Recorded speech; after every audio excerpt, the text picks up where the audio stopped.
Ok. Bueno, buenas tardes para todas, para todos. Empezamos la clase de hoy. Les pido, por favor, aquí un poco de atención porque hoy necesitaremos un poco más de esfuerzo porque nuestras invitadas especiales están conectadas desde Colombia, ambas, desde la ciudad de Medellín, ambas diría, si entiendo bien.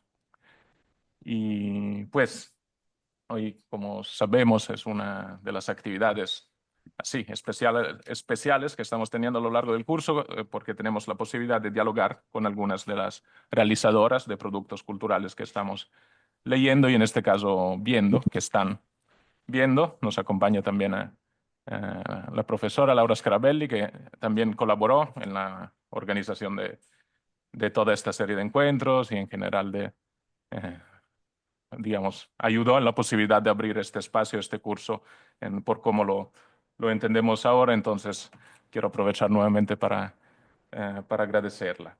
Em, Gracias a ti, Simone. Tú sabes que yo siempre estoy a la orden. Muchas gracias, Laura. Y entonces, la idea de hoy, como hemos comentado a lo largo de la clase, es tener una conversación más que escuchar unas conferencias, porque ustedes ya han trabajado sobre o están trabajando sobre los productos audiovisuales, algunos documentales, algunos cortometrajes de las dos invitadas de hoy. Así que, perdón, a veces me volteo a hacer ingresar a las personas. Así que la idea es que ustedes, estudiantes, dialoguen con nuestras invitadas. Sin embargo, sin duda meritan una presentación, un par de apuntes técnicos para el curso antes de empezar. Esta clase estará grabada por Zoom y está siendo transmitida por Zoom porque las invitadas no pueden acceder a Team, así que ahí en el Team encuentran el enlace para, para estar viendo ahora y después enviaré la grabación. Lo que hay que considerar es, em, em, ay, perdón, ¿qué quería decir? Así es, para las invitadas, sí, por favor, que Rayolo, como están conectadas, si el audio acá es bueno, pero no es excelente, si pueden hablar lo más claro y un poquito lento posible. Los estudiantes y las estudiantes todas hablan español, quien más, quien menos, pero em, digamos, les pido este pequeño favor. Entonces, empezamos. La idea, una de las ideas que fundan el curso de culturas amerindias, indígenas y afrodescendientes es justamente el esfuerzo no solo de estudiar objetos culturales, sino de construir puentes de diálogo, conversaciones, espacios de reflexión conjunta. Y es por eso, por esta razón, entre otras, que hoy tenemos aquí como invitadas a Keratuma, Milady Domicó, del pueblo Embera, y Olowayli Green, del pueblo Gunadule. Ambas se desempeñan en la actividad de la producción o realización audiovisual, documentales, cortometrajes, pero también en otros artes, diría. Sin duda se relacionan con el mundo del tejido, de alguna otra forma ambas, con el mundo de la poesía, en el caso de Keratuma. Y para presentar, no, digamos, a las dos invitadas de forma conjunta, diría que hay tres elementos que cabe señalar y que comparten nuestras invitadas. El primer elemento es que son dos realizadoras audiovisuales mujeres que vienen de territorios indígenas, en un mundo, el mundo audiovisual que sigue siendo de alguna forma um, gestionado, liderado prevalentemente por hombres. Es un esfuerzo y un desafío más para reconocer en la actividad de Keratumedo Lowagli. Ambas han vivido, vienen de territorios, de comunidades indígenas, de zonas bastante cercanas, del norte-occidente de Colombia, el área del Golfo del Urabá, del Darién, áreas que han sido profundamente afectadas por el conflicto armado, áreas que han sido disputadas y siguen siendo disputadas por distintos grupos, lo cual ha llevado a muchas personas de estas comunidades a desplazarse, a elegir desplazarse o a tener que desplazarse, con una frontera a veces difícil de establecer entre estas dos formas. Y es por esta razón también, ¿no?, que se encuentran en el espacio urbano. Diría que en ambos casos es una experiencia más que de desplazamiento radical, más de ida y vuelta, me dirán, ¿no? Porque todo el tiempo hay esfuerzos de regreso a la comunidad, de compartir con la comunidad y no solo de, ¿no?, establecerse en el espacio urbano. Y esto es importante por lo que decíamos en la última clase, ¿no? Pensar en la experiencia migrante no solo enfocando desde la mirada urbana en lo que significa adaptarse a la ciudad, sino también esforzarse desde el espacio urbano para escuchar formas distintas de pensar la ciudad que nos llegan desde experiencias y territorios que vienen de otras cosmovisiones, como es el caso de estos dos pueblos. Y el tercer elemento que diría que comparten las culturas a las cuales pertenecen de alguna forma Keratuma y Ologuagli, que es que son dos culturas, la Embera y la Gunadule, que nos hacen repensar algunas formas de pensar el territorio latinoamericano o de Abya Yala a partir de los estados-naciones. ¿Por qué? Porque tanto la cultura embera como la cultura gunadule son culturas que habitan distintos países de Latinoamérica, Colombia y Panamá en particular. En el caso embera, sin duda, también hay presencia en Ecuador y en otros países, pero obviamente no es que se consideren extranjeros los unos con los otros, ¿no? Entonces, los embera hablan de nación embera como territorio que habitan, más que Colombia o Panamá.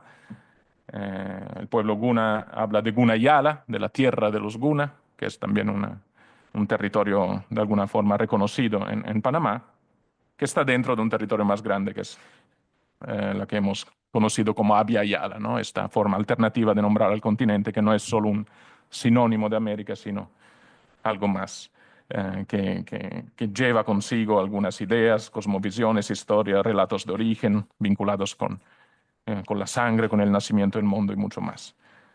Entonces, a partir, ¿no?, de estas experiencias compartidas, la idea de hoy es escuchar primero a Olo Wiley, después a Keratuma, así hemos dividido la clase y seguramente habrá un espacio final para también escuchar a las personas conectadas desde el público, otras dudas que surjan acá, pero primariamente a partir de la actividad que realizaron en grupo. Entonces, empiezo convocando a Olo Wiley a que eh, nos compartan brevemente lo que está haciendo su experiencia como realizador Gunadula antes de dejarles espacio a ustedes como con preguntas. Solo dos palabras para introducir a Olowagli, que es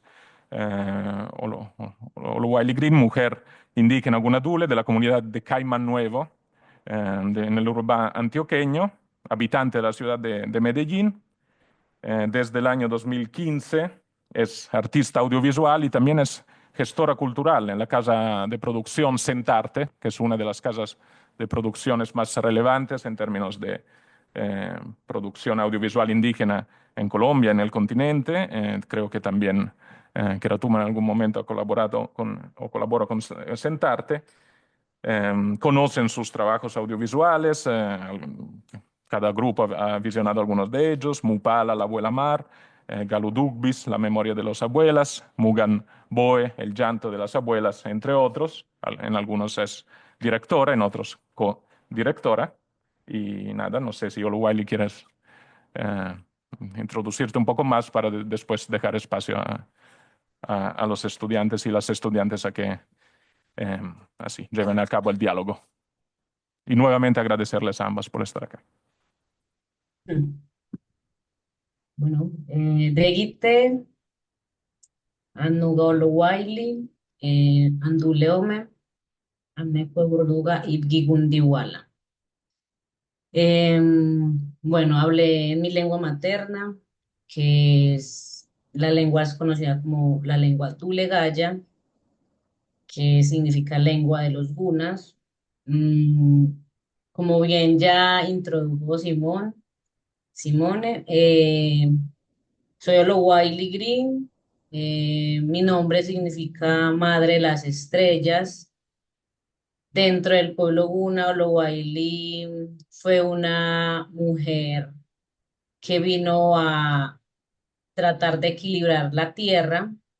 Esto dentro de la historia de origen del pueblo Guna. Entonces, siento que ese nombre pues es un nombre grande, pero que creo que también ha trazado un poco mi vida dentro de lo audiovisual, que es también recordar, recuperar algunas memorias que dentro del pueblo se están perdiendo, se están olvidando por medio del cine, ¿cierto?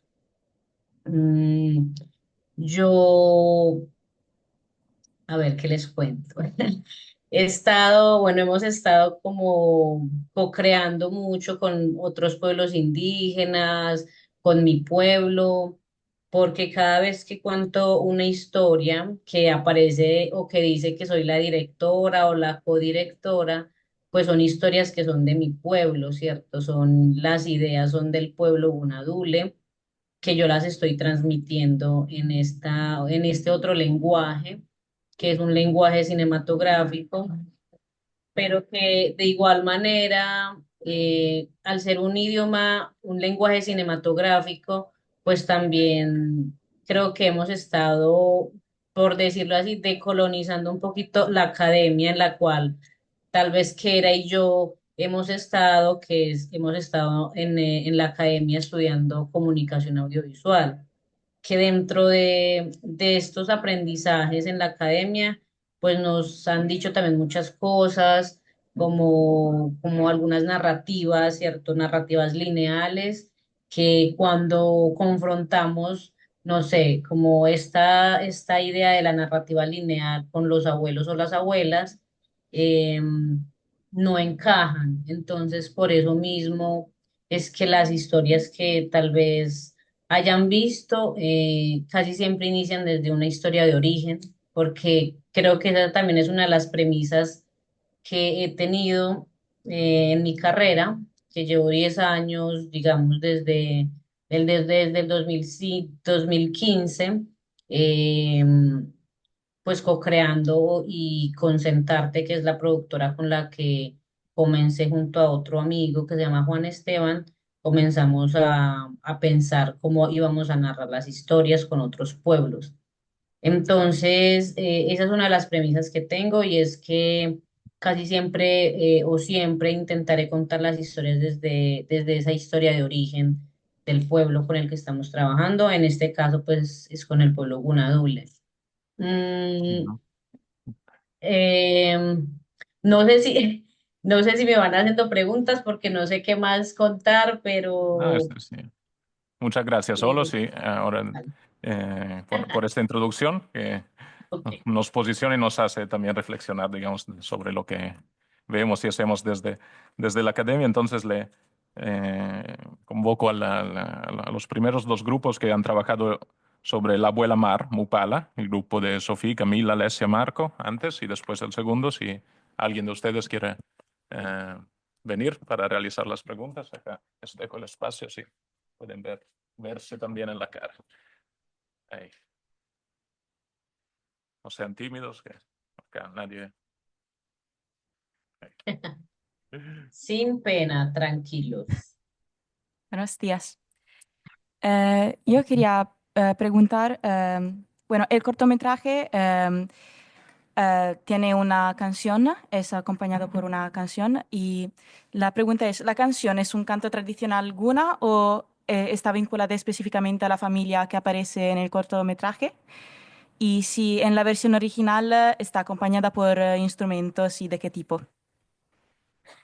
¿Me están hablando de Mupara o de cuál?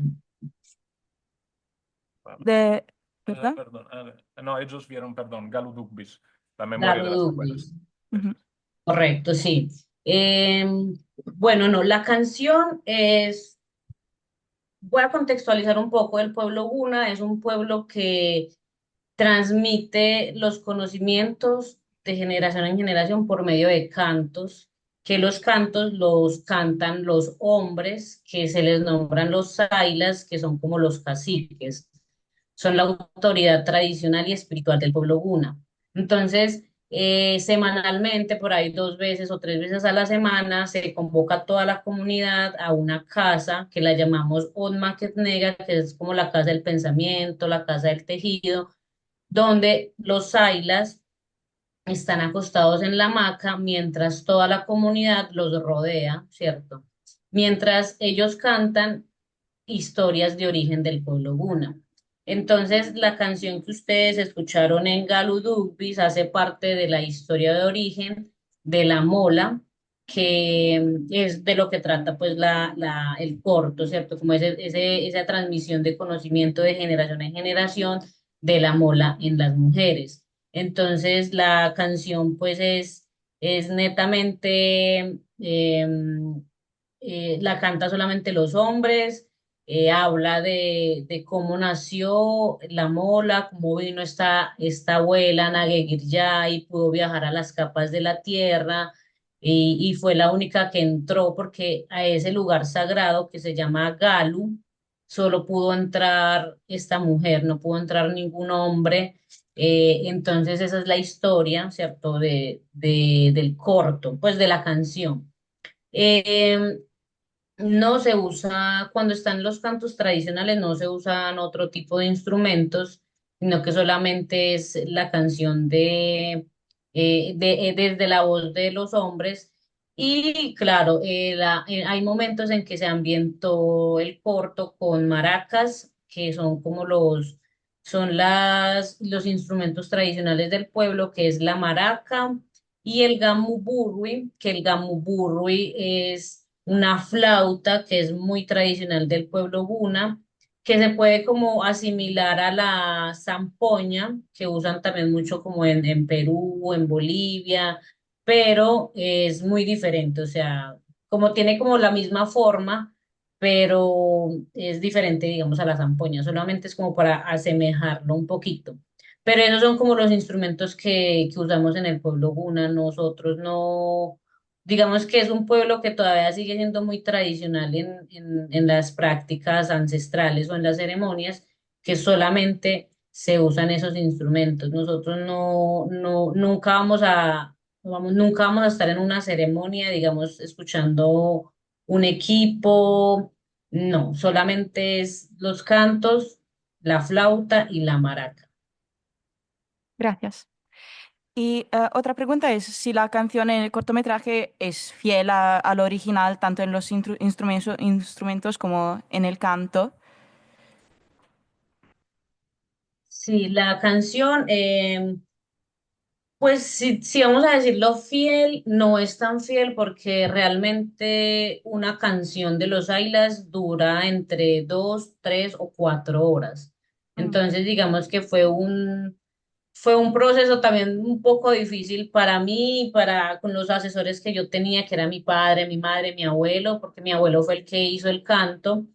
Él me cantó 2 horas, pero luego yo dejé que él cantara, ¿cierto? Y ya luego yo le decía que me cantara como un poquito más de ese inicio, de cómo llegó, ¿cierto? Esta mujer a la capa, cómo vio esas figuras, qué figuras vio.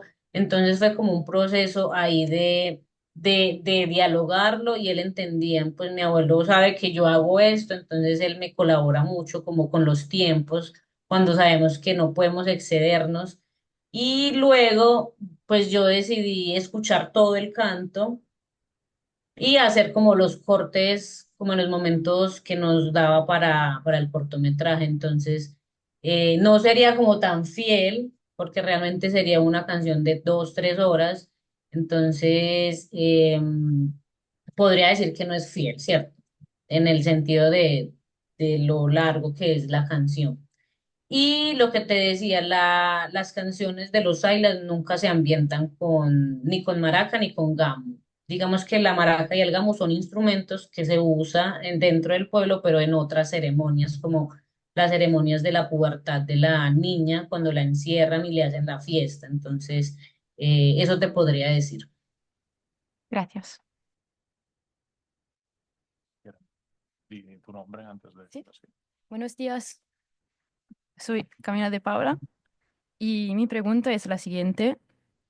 En el cortometraje, el deseo de representar la centralidad de la figura femenina y de las molas deriva también del deseo de lanzar un mensaje político a la sociedad occidentalizada que ve a las mujeres como figuras subordinadas, o el objetivo del corto está marcado por la importancia de la transmisión de generación en generación.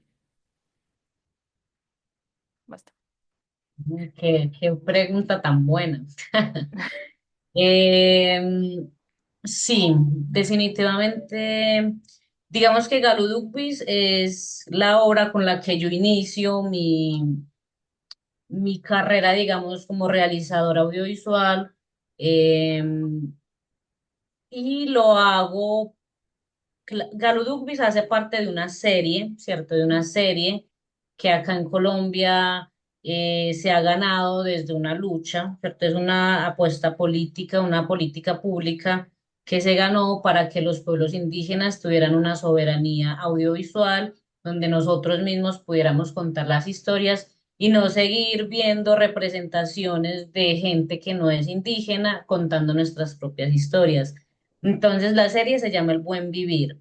Galo Dugvis hizo parte de un capítulo de esa serie, donde el capítulo se llamaba Cuidar la Tierra. El director general de la serie es un hombre pues que admiro, que quiero mucho, pero es un hombre blanco, antropólogo, ¿cierto? Que desde el inicio sí plasmó como que ese capítulo fuera contado desde figuras masculinas, entonces él me decía como, ¿por qué no cuentas una historia de los Sailas?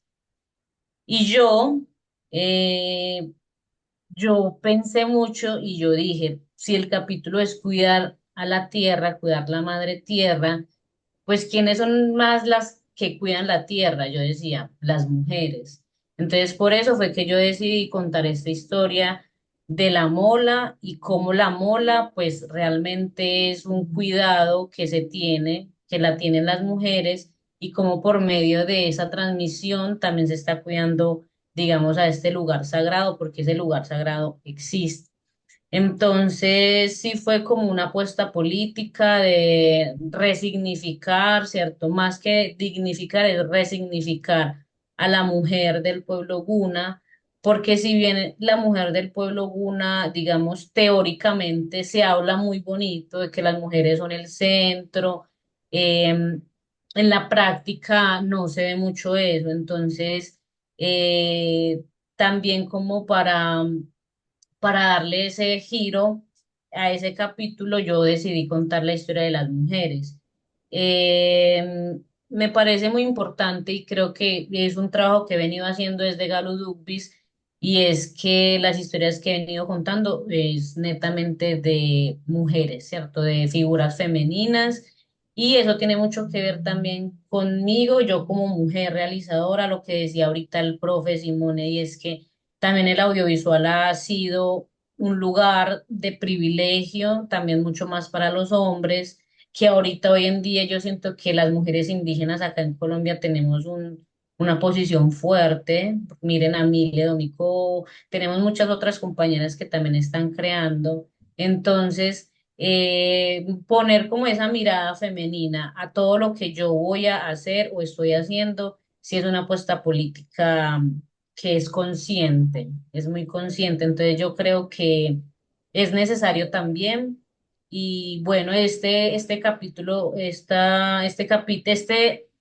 Galo Dugvis que hizo parte de este capítulo y de la serie es la única obra que fue, digamos, como más experimental, porque el resto de los otros capítulos fueron muy diferentes a Galudugvis. Entonces, como que resalta un poquito Galudugvis en ese sentido de lo narrativo y desde también esta figura femenina y desde las molas, que es la simbología del pueblo guna. Entonces, no sé si te respondí, si sientes Sí, sí. que te amplíe, me dices. Muchas gracias. Gracias. A Sofía, Camila y también el grupo 2, ¿no? De Sara, Alicia, Marta y Lorenzo vio a el mismo corto, entonces seguramente ellos también tenían algunas dudas. Ahí.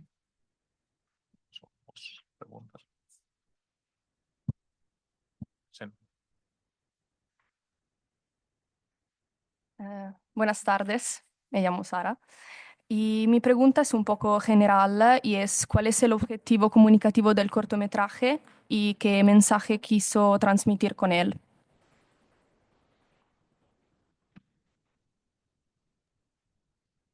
Bueno, el objetivo era simplemente, yo quería mostrar figuras femeninas y de la importancia de lo que somos las mujeres dentro del pueblo Guna, teniendo en cuenta que son las abuelas las que tienen el conocimiento de tejer la mola, que es el tejido ancestral del pueblo, y cómo ellas le enseñan a sus hijas, le enseñan a sus nietas, porque la mola es una, digamos que es una de las representaciones más fuertes que tiene el pueblo Guna, y son las mujeres las que se los ponen. El pueblo Guna, los hombres no, ellos perdieron la vestimenta tradicional después de que llegó la colonización, ¿cierto?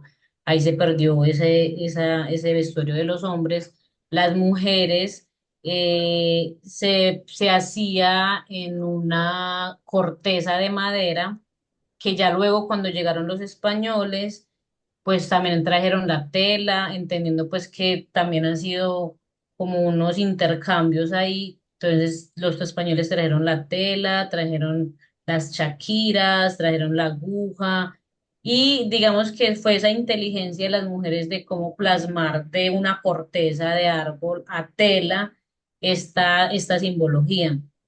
Entonces simplemente el objetivo era resignificar el papel de las mujeres dentro del pueblo guna y pues también dentro de los pueblos indígenas. El mensaje es cómo la transmisión de generación en generación es tan importante para el pueblo y recordar que las abuelas son el centro del conocimiento que nosotros aún tenemos vivas en nuestras comunidades. Entonces creo que esa es como la importancia del corto y es sobre esa transmisión de ese conocimiento que tenemos que seguir cuidando y cuidando a las abuelas. Muchas gracias. Sí, bueno, Buenas tardes, me llamo Lorenzo y mi pregunta es sobre el canal de transmisión y también al público al que se dirige el cortometraje, porque es publicado en YouTube, entonces se puede pensar que el público es externo a la comunidad Guna. Entonces, ¿cuáles son las reacciones y emociones que se quieren transmitir y hacer experimentar al público?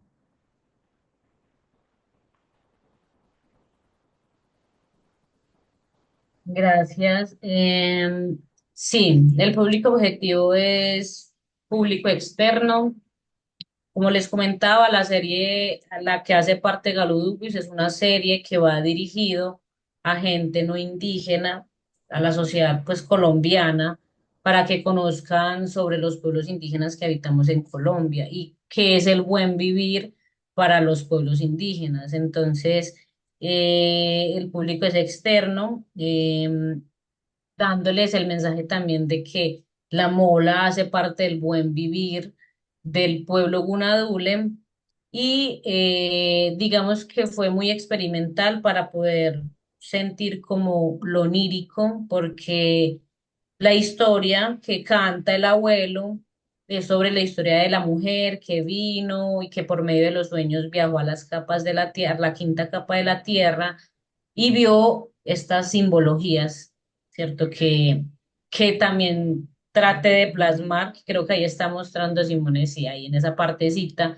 eh, Así fue como que esta abuela vio la simbología como en las paredes de ese lugar sagrado. Entonces, esa era como un poquito de las emociones, que fuera muy onírico con lo de las molas y, y muy dule, o sea, muy dule en el sentido de que todo también se ha transmitido por medio de los cantos. Entonces, eran los cantos, el tejido de la mola, combinarlo, ¿cierto? Como esas eran como un poquito las emociones que yo quería que sintiéramos de que es algo muy onírico. Es algo que no podemos verlo a simple vista, sino que tenemos que como trascender un poquito más para poder entender un poquito como la historia de cómo llegó la mola al pueblo guna o cómo se descubrió. Muchas gracias. Con gusto. Gracias. Pues, muy bien. Entonces, gracias a esos primeros grupos que vieron eso, la memoria de las abuelas, que puse el enlace para quien está conectado en Zoom para que lo puedan ver, está así visible.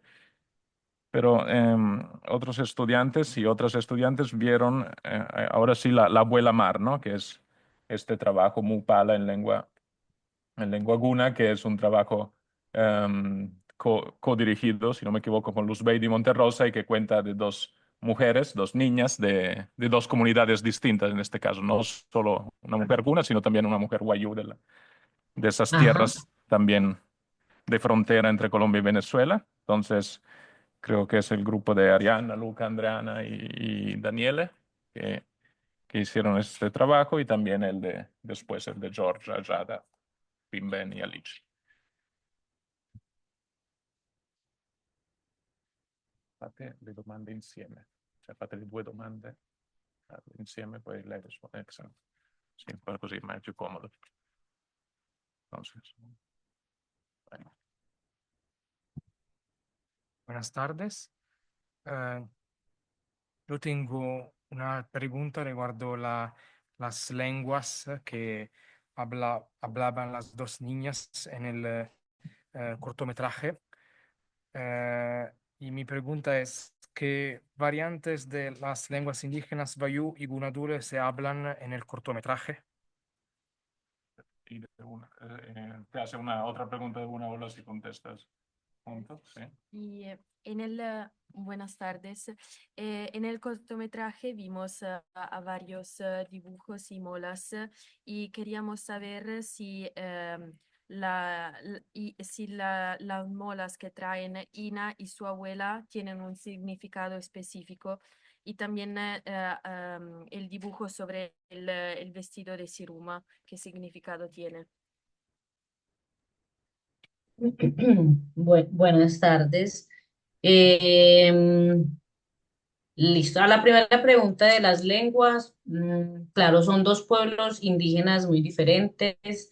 Yo no sé si sepan, pero acá en Colombia habitamos 115 pueblos indígenas, hablamos 65 lenguas indígenas, pero en un total en Colombia se habla de 69 lenguas nativas. De esas 69, 65 son de nosotros, de los pueblos indígenas. Entonces, Mupará es claro, una co-creación, una codirección con otra compañera que se llama Luz Baby, del pueblo Wayuu. El pueblo Wayuu y el pueblo Guna son pueblos totalmente diferentes, ¿cierto? Hablamos idiomas diferentes también. Entonces, cuando se creó o cuando estábamos en la ideación del cortometraje, pensamos como somos dos pueblos diferentes. Somos dos pueblos diferentes, pero habitamos dos territorios, ¿cierto? Pueblos binacionales. Los Guayú están en Venezuela y en Colombia.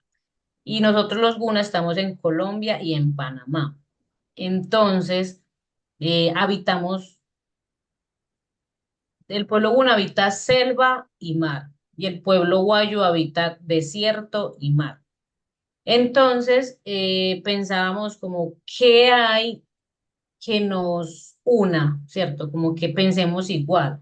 Entonces empezamos a conversar y nos dimos cuenta que para nosotros, el pueblo Guna y para el pueblo Wayuu, la mar, yo voy a decirle la mar, en español se dice el mar, pero para nosotros los pueblos indígenas que habitamos cerca a la mar es un ser femenino, ¿cierto? Es un ser femenino, pero es la abuela.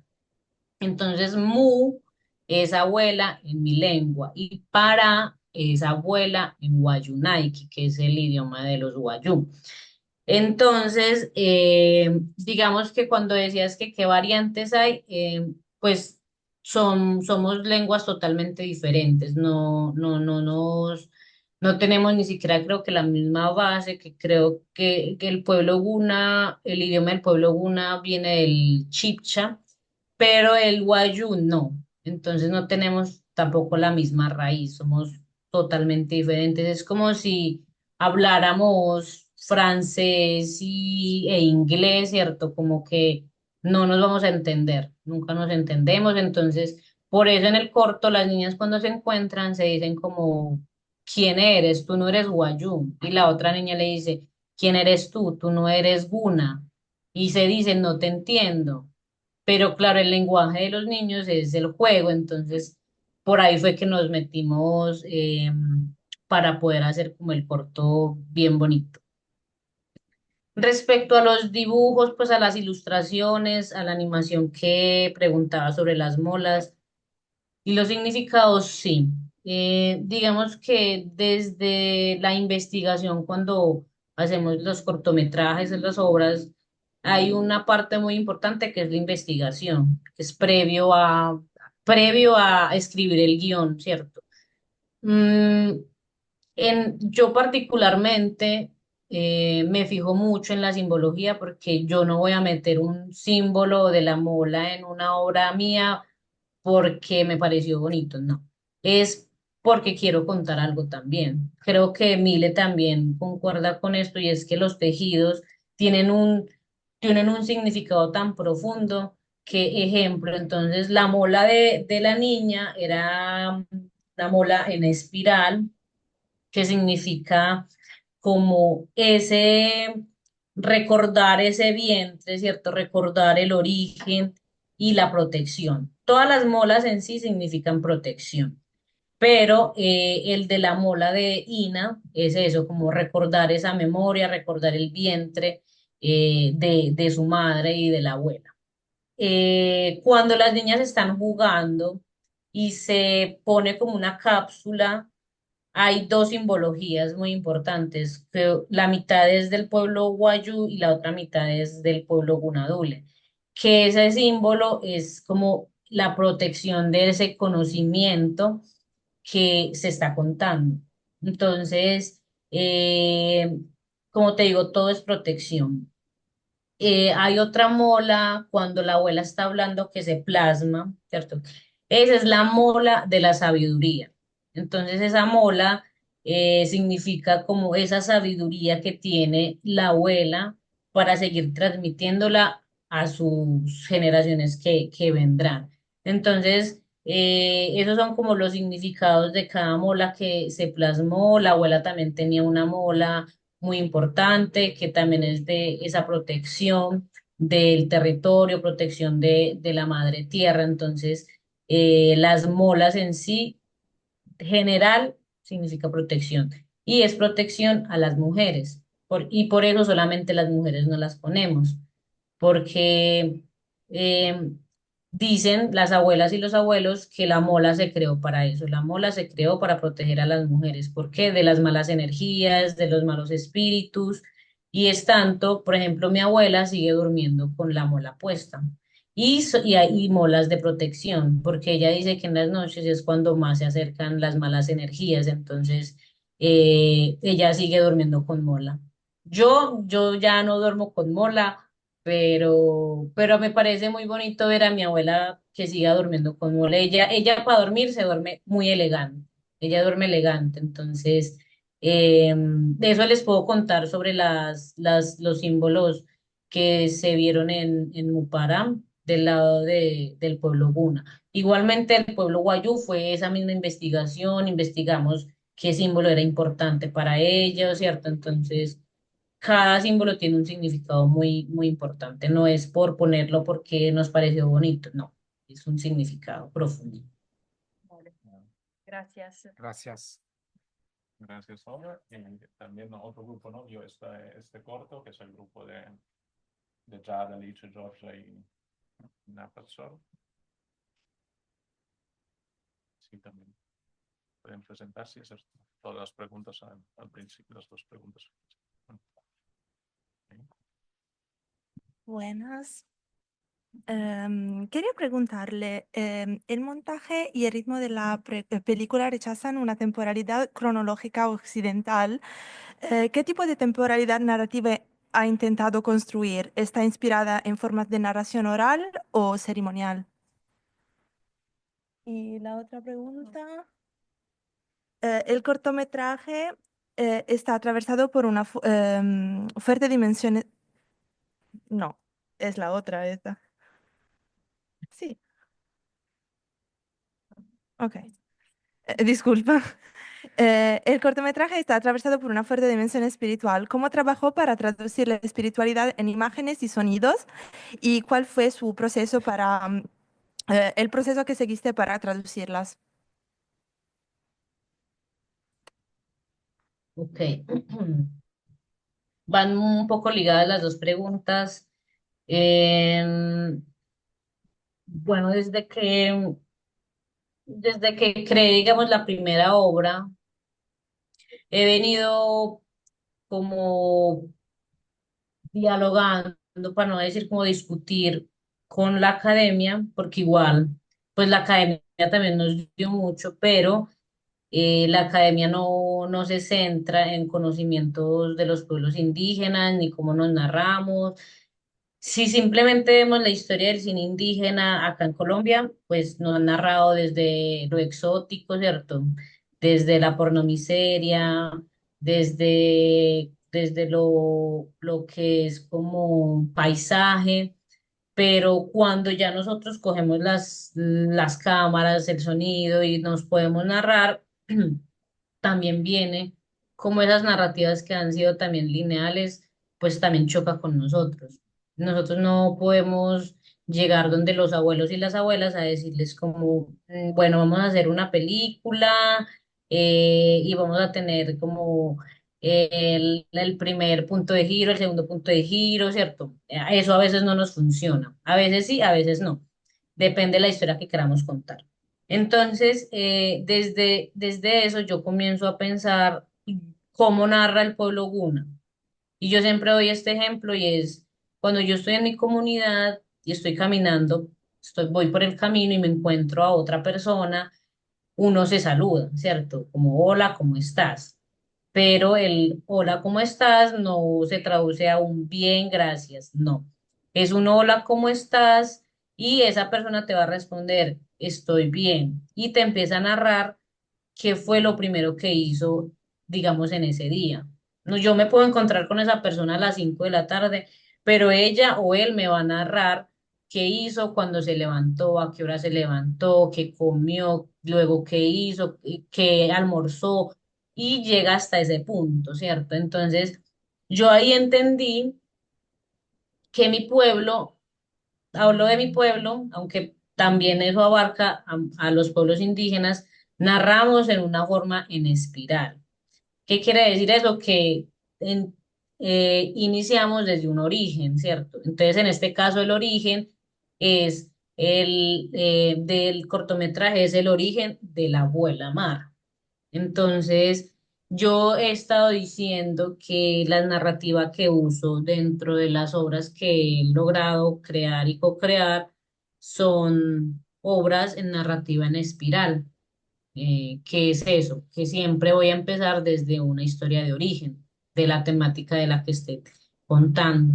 Entonces, y más del lado oral, ¿cierto? De lo ceremonial no tanto, porque lo ceremonial también es algo muy sagrado dentro de los pueblos, que yo no puedo sacar una canción que es, digamos, muy importante y es sagrada en una película. Entonces, lo veo más desde nuestro lenguaje oral que tenemos dentro del pueblo Guna. Em, la otra pregunta, ay, no me acuerdo cuál era. ¿Me la puedes volver a repetir? Qué pena. Sí, el cortometraje está atravesado por una fuerte dimensión espiritual. ¿Cómo trabajó para traducir la espiritual en imágenes y sonido? ¿Y cuál fue el proceso que seguiste para traducirla? Bueno, no, eso, lo que les comentaba también, eso hace parte de toda la investigación previa que hacemos y, Y la animación fue como ese lenguaje que yo vi que podría plasmar lo que yo quería plasmar de parte del pueblo guna. Em, Porque si bien las historias de los del pueblo es muy onírico, yo creo que los pueblos indígenas tenemos unas historias que son muy, o sea, como ejemplo, podemos ver Harry Potter, El Señor de los Anillos, ¿cierto? Como que Avatar, por ejemplo, todas esas historias hacen parte también como de los pensamientos de los pueblos que ellos han logrado plasmar. Pero entonces yo decía, ¿cómo vamos a plasmar como toda esta parte onírica? Y dijimos desde la animación. ¿Por qué? Porque esto también nace justo en la pandemia, ¿cierto? La pandemia vino, ganamos una convocatoria y era para ir a la comunidad y hacer un documental. Pero dijimos, no vamos a ir a la comunidad a ir a llevar el COVID. Yo no quería ir porque pues quería cuidar a mis abuelos también. Entonces dijimos, vamos a hacerlo en animación. Y yo llamaba mucho a mi abuelo, a mi abuela, y yo hablaba mucho con ellos. O sea, todo el tiempo, ellos son siempre también como los co-creadores de las historias, mis asesores. Entonces yo conversaba mucho con ellos y me describían, yo les preguntaba cómo podríamos plasmar, por ejemplo, a las abuelas. Entonces ellos me decían como así, igual, por ejemplo, la abuela Guna es mi abuela, ¿cierto? Es inspirada en mi abuela. Toda la que está en el camino con la niña, esa es mi abuela. La que aparece como en la mar, en la figura, también es mi abuela. Entonces, yo siempre me he inspirado mucho en ella y, y no, entonces ha sido gracias a las conversaciones con ellos que hemos podido como plasmar todo esto en la animación. Y creo que es difícil plasmar algunas historias que son muy espirituales en este lenguaje, pero creo que ha sido ejercicios de escucha, de mucha escucha, de diálogo, para poder llegar a comprender cómo podríamos plasmar todo esto en este lenguaje audiovisual. Bueno, muchas gracias. Muchas gracias a los estudiantes. Y ahora también hay un último grupo que trabajó otro cortometraje que ahora voy a compartir también en el chat, que es Mugamboe, ¿no? El llanto de las abuelas, que son Vanessa, Emilia y Sofín. Sí, sí, acá, perdón, no tenía tu nombre. Entonces, ahí, para después escuchar también a Kera, por favor. Sí, dite il nome, fate le domande insieme. ¿No? Ok. Buenas tardes, nosotras somos Vanessa y Emilia, encantadas de conocerla. Y primero queremos agradecer por ese vídeo porque es muy representativo desde el punto de vista visual y también desde el punto de vista sonoro. Entonces, muchas gracias. Y mi pregunta es que en el vídeo hay una escena en la que la población golpea el barco con martillos y no hemos entendido bien si están intentando repararlo o destruirlo. Y Buenas tardes, yo me llamo Emilia y quería preguntarle, porque en un cierto momento del cortometraje se observa un soldado español que toma en sus manos el corazón de una mujer indígena decorado con motivos dorados y hemos interpretado esta escena como una referencia a la búsqueda del oro o de la ciudad del Dorado en América Latina, que sin embargo provoca la destrucción y el desgarro del corazón de la cultura guna. Y quería pedirle si esta puede ser una interpretación correcta o si este momento tiene otra simbología. Bueno, gracias a ustedes.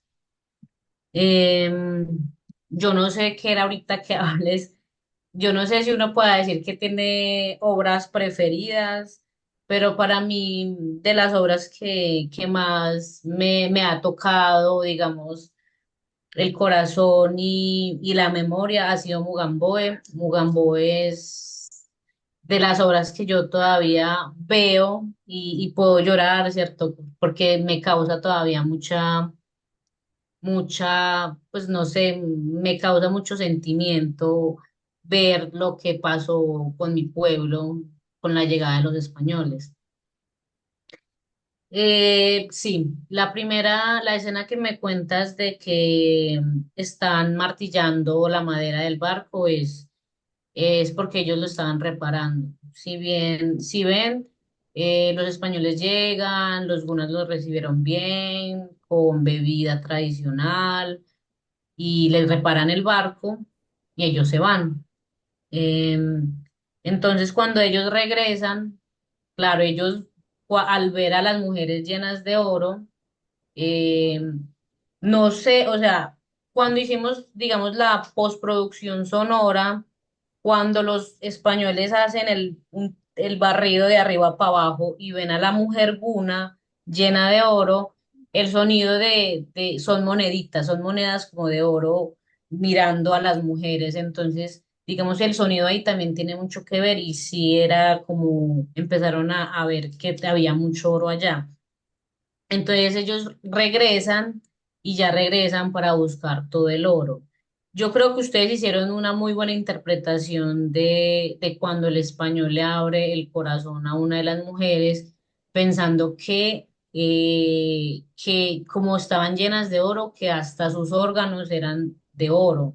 Entonces, también es eso lo que ustedes dijeron, ese desgarramiento del pueblo, porque es que desde ahí es cuando los hombres, por ejemplo, quedan sin vestimenta porque nosotras como pueblo gunadule ancestralmente nos conocemos como el pueblo Olodule, que significa gente de oro. Nuestras abuelas y abuelos se ponían todo de oro, la nariguera, esta es de plata, pero ancestralmente es de oro, ¿cierto? Entonces, ellos acabaron con todo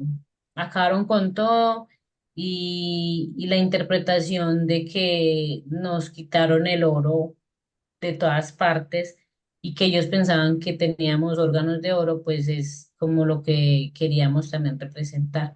Y finalmente, cuando ustedes ven que están danzando y nace una flor, es también como dejar ese mensaje de que aunque nos hayan matado muchos abuelos, muchas abuelas, se robaron todo el oro, pues el pueblo Guna sigue vivo y sigue resistiendo y seguirá sembrando y cosechando gente Guna Dule para la vida, ¿cierto? Entonces, me gustó cómo lo interpretaron porque creo que lo entendieron entonces. Muchas gracias. Muchas gracias, Olo. Mientras tanto, hemos compartido ahí el enlace en el Zoom y estamos proyectando sin audio, obviamente, para poder escucharte, pero es muy impactante el audio, ¿no? De este documental y vale la pena, de este cortometraje y vale la pena realizarlo. Entonces, nuevamente, te agradecemos a Olo y de pronto al final, después del diálogo Claro. con Kera, habrá unos pocos minutos para un último espacio de diálogo. Em, Ahorita entonces vamos a escuchar a Keratuma, Milady Dumiko. Em, Keratuma es el nombre que se dio, ¿no? Para reapropiarse también del lenguaje a partir del nombre de su pueblo, el pueblo Embera Yábida, del Urabá antioqueño, de donde es originaria. Keratuma también se encuentra ahora en la ciudad de Medellín. Em, Se formó en el espacio académico, pero también a través de, ¿no?, varias producciones, actividades, colaboraciones con comunidades indígenas, también con espacios académicos, que es donde nos conocimos, con las actividades de Minga de la Imagen. Ha ganado el premio India Catalina, que es uno de los premios más importantes de la producción audiovisual en Colombia. Y los estudiantes, te cuento que han visto algunas de tus obras, que han sido Bania, Agua, Truambi, Canto, y una obra donde participas protagonista, diría, pero no, que ha realizado, que es esa obra inédita que realizamos juntos el año pasado en la ciudad de Medellín. Empezaría de pronto por Truambi Canto, que es este viaje de regreso a su comunidad de Queratuma a la ciudad de Medellín, pero antes de escuchar a los estudiantes, de pronto si también quieres presentar brevemente lo que estás haciendo ahora y después tener una media horita más o menos para el diálogo. Este, pues para mí, para nosotras, pues en principio es muy grato porque en el ejercicio que nos encontramos es un ejercicio en donde sabemos que necesitamos más personas que empiecen a... ¿Sí me escuchan bien? Sí, sí, te escuchamos. Ah, bueno. Que empiecen también como a sentir y como dice uno de nuestros hermanos, Patricio Guerrero, a corazonarnos junto con los trabajos que nosotros hacemos, que nosotras hacemos. Entonces, pues es un espacio muy grato, a pesar pues de toda la distancia geográfica y cultural que hay, que nos podamos encontrar en estos momentos y que para esta ocasión y este día seamos pues nosotras quienes podamos responder algunas de sus preguntas para tratar de entender un poco de nuestro contexto indígena, cultural, político acá en el país colombiano. Em, Contarles pues también que como decía Simone al principio, nosotros andamos como en caminos que privilegian los diálogos interculturales, que es un espacio como muy bonito y enriquecedor para las perspectivas de mundo que podemos llegar a tener compartiendo y escuchando también lo que otras comunidades y otros pueblos tienen por compartir, ¿no? Desde el pensamiento. Eh, mm, Contarles también que es muy importante que se esté dando este espacio y que ustedes también se dispongan porque en tanta programación y oferta que sabe haber hoy en día y en tanta velocidad con la que nos están programando últimamente, es un poco complejo sacar unas horas para tratar de que la formación sea a través de estos diálogos y de la conversa palabra a palabra y no quizás de manera mediatizada. Ujú. Eso. Total. Muchas gracias a ti, Kera, y ahora también nuevamente por encontrar el espacio por esta conversa. Entonces, le dejaría espacio a los estudiantes. Entonces, empezando por Truambi, creo que es el grupo de Sara, Melanie, Francesca y Mohamed. ¿Sí?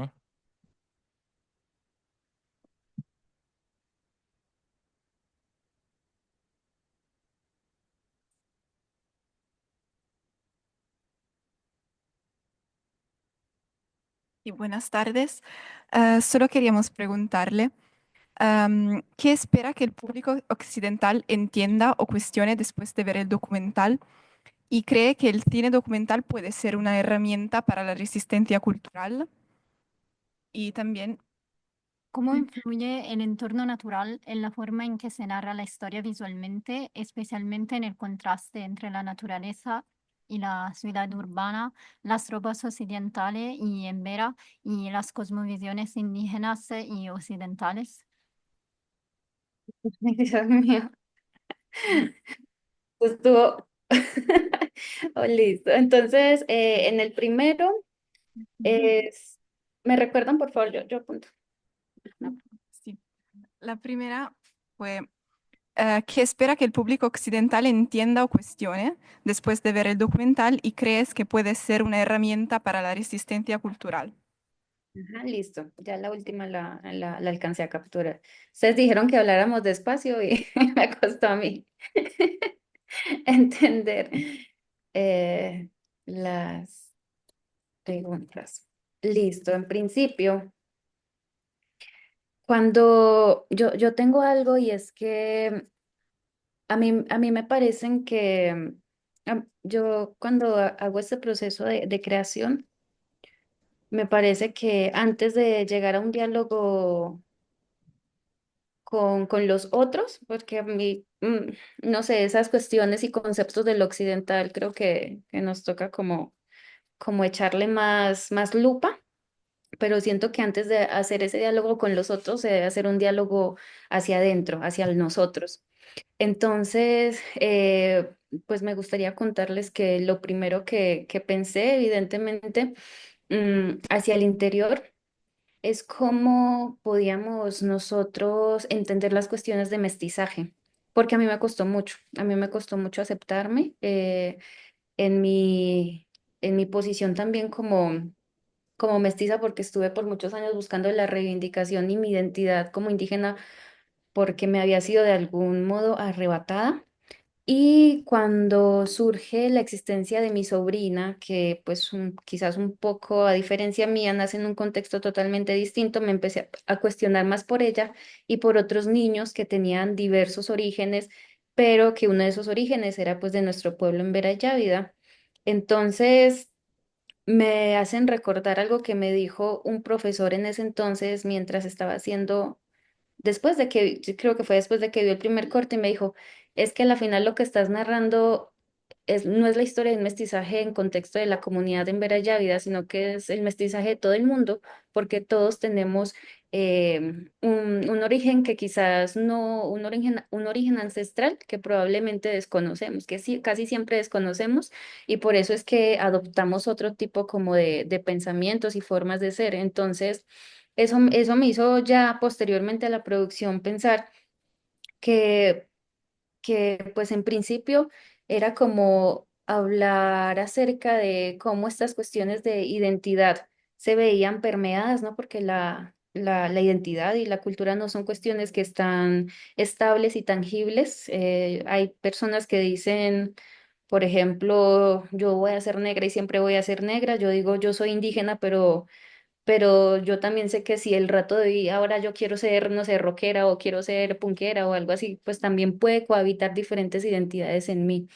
Entonces quería un poco poner en reflexión esto, pero además creo que también lo que más quería era hacer ese llamado como a buscar, que quizás es el mensaje que le dejo a mi sobrina, es, ¿tienes este origen? Dentro de varios de tus orígenes, pero cuando quieras acercarte y conocer más de este, puedes venir. Entonces creo que ese es el mensaje, como que cada uno, em, dentro de contextos indígenas y no, está en esa posibilidad y en esa opción de poder acercarse a lo que pueda considerar raíz e identidad en su vida, ¿no? Entonces es más como es el mensaje, como que acerquémonos a lo que consideremos ancestral dentro de cada una de nuestras culturas, porque acercarnos a esto es lo que probablemente nos puede llenar algunas dudas, preguntas o incluso vacíos que podamos encontrar en la vida y sobre todo como en ese diálogo con el otro. Muchas veces esta sociedad está habitada un poco como por la ofensa, por la desconfianza, por emociones como cuestiones como de venganza, porque no estamos terminando de aceptar y entendernos del todo nosotros hacia el interior y nos desquitamos con los que están a nuestro alrededor, ¿no? Y entonces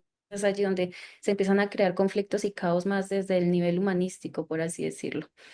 Eso como en la primera parte también tenía una intención que era qué elementos puede acompañar ese acercamiento hacia lo ancestral y tenía que ver particularmente con ese interés y que es lo que le da el nombre pues también al documental y es como esa tradición oral, es como uno de esos elementos que nos permiten acceder también a esos orígenes que tenemos nosotros como comunidades.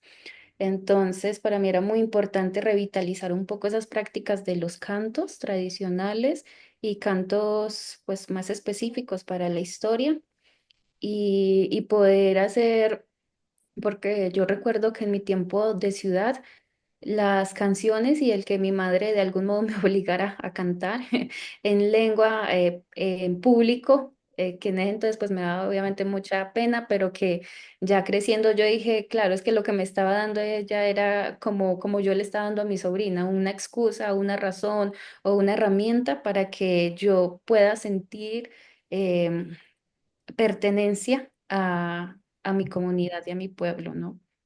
En cuanto a la otra pregunta de si es una herramienta de resistencia cultural, creo que sí, pero creo que también puede ser una herramienta de perversión cultural,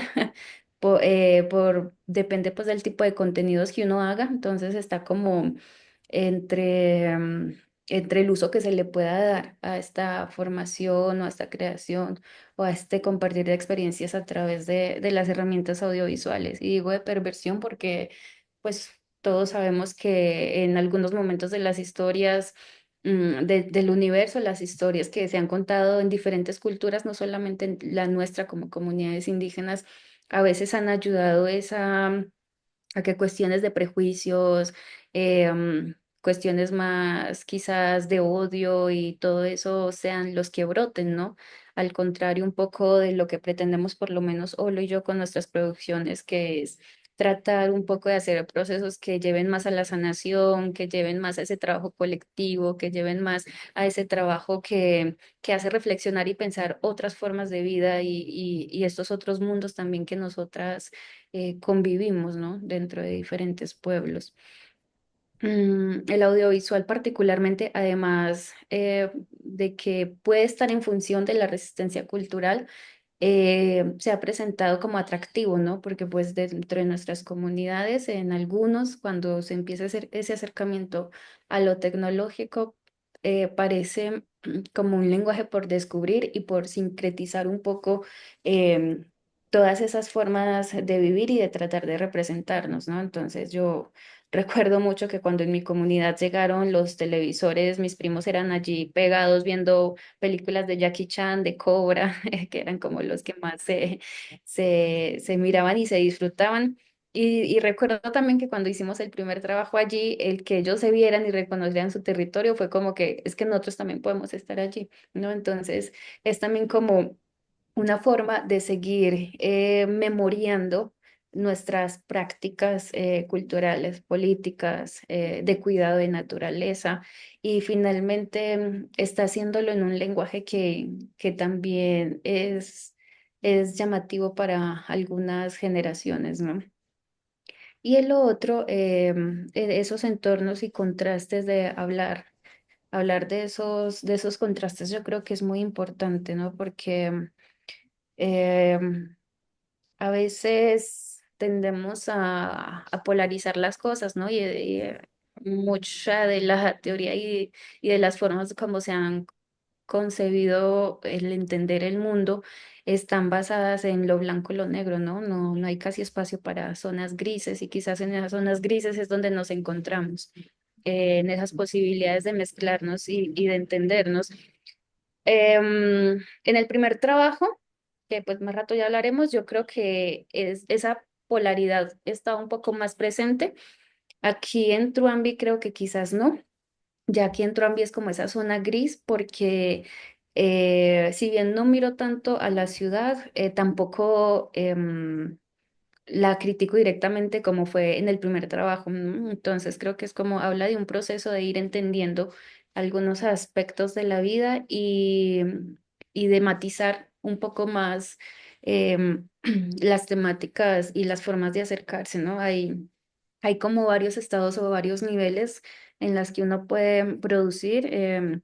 Uno tiene que ver con oscurecer totalmente, ¿sí? Como que tocar algo y dejar otro sin trastocar. Hay un punto que es más develador, que es como un intermedio y es más sutil, que creo que quizás Truanby es más de ese lado porque está como esa dualidad de una nena mestiza conociendo su territorio, pero también como ese territorio también la desconoce, ¿no? Entonces creo que en eso es como lo que consiste un poco el relato y con respecto a esos recursos, a ese lenguaje de la naturaleza, yo creo que es muy presente y eso es algo que lo he aprendido mucho y Olo en Trombi particularmente, que me acompañó junto con Juan. Creo que también recuerdan como algunas acciones en donde era claramente evidente que el territorio, la naturaleza nos está diciendo no, eso no, piénsenlo, pero no lo hagan porque no se los vamos a permitir, ¿no? Entonces, y eso es muy bonito estar allá.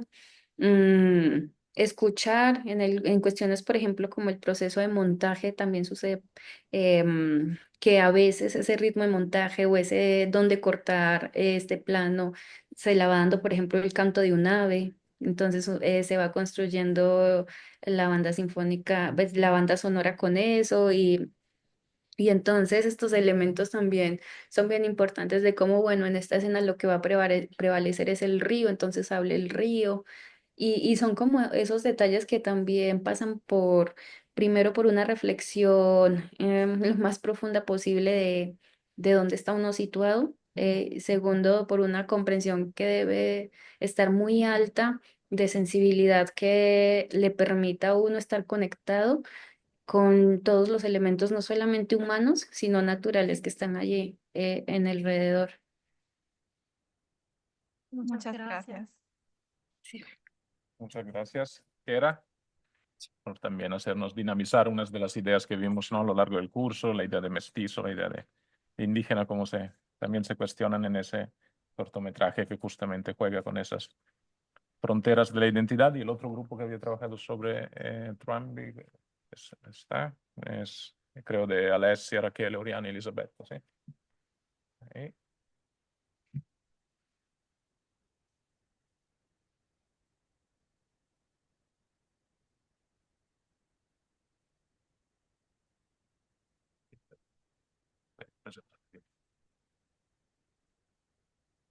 Buenas tardes, soy Alessia y quería preguntarle una cosa sobre la lengua que se ve en el cortometraje y se puede ver que la comunidad habla tanto español como su propia lengua indígena y quería preguntarle si notó algo particular en la enseñanza del idioma que se le dio a su sobrina. Ujú. Y la otra es que en el vídeo hay solamente mujeres y quería saber lo que hacen los hombres de la comunidad en Vera. Sí, sí, a mí siempre me preguntan. No, no es que siempre me pregunten, sino que sin quererlo así resultan mis, no es algo planeado ni preconcebido que haga como solo voy a mostrar mujeres, no, sino que es algo que dentro de las lógicas de la comunidad se da así. Y yo contra esas lógicas no me voy ni las esfuerzo.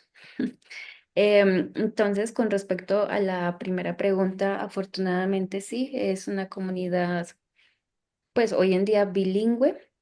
Lamentablemente está pasando a quizás tener un poco más de práctica español, sobre todo por las relaciones con el casco urbano, con el pueblo.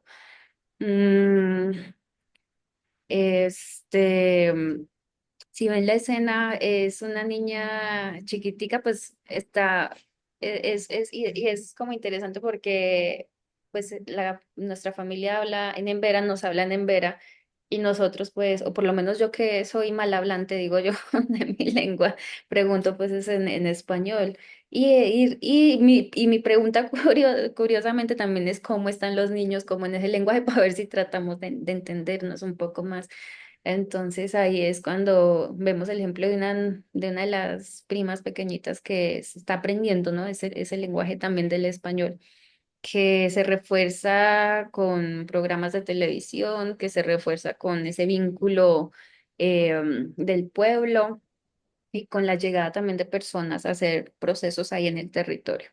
Entonces, en cuanto a eso, pues es así como el uso de la lengua. Todavía en mi región podemos decir que se conserva una buena parte de esa lengua hablada, pero transformada, porque hay palabras que ancestralmente pues ya no se usan o lo usan pues los mayores y hay algo muy curioso y es que como en esa hibridación de, mm, de lo bilingüe hay un efecto que varias comunidades llamamos y es por ejemplo nosotros le decimos el emberañol, ¿no? Como palabras del español empiezan a reemplazar palabras o significados parecidos en mi lengua embera. Y hay otro dato también curioso y es como quizás cuestiones tecnológicas incluso paisajísticas de ciudad casi no se tienen sí o sí que nombrar en español porque nuestra lengua no existe. Entonces también como en esa búsqueda, em, pues yo me adapto allí porque puedo entender mejor, ¿no? Pero pues también eso va haciendo esas transformaciones dentro de la lengua materna y entonces es allí donde estamos, en un espacio como de hibridación un poco extraña. Y respecto a las preguntas de dónde están los hombres, creo que los intimido porque se alejan. Mentiras. Es porque jornalean, trabajan o siembran en el mismo territorio.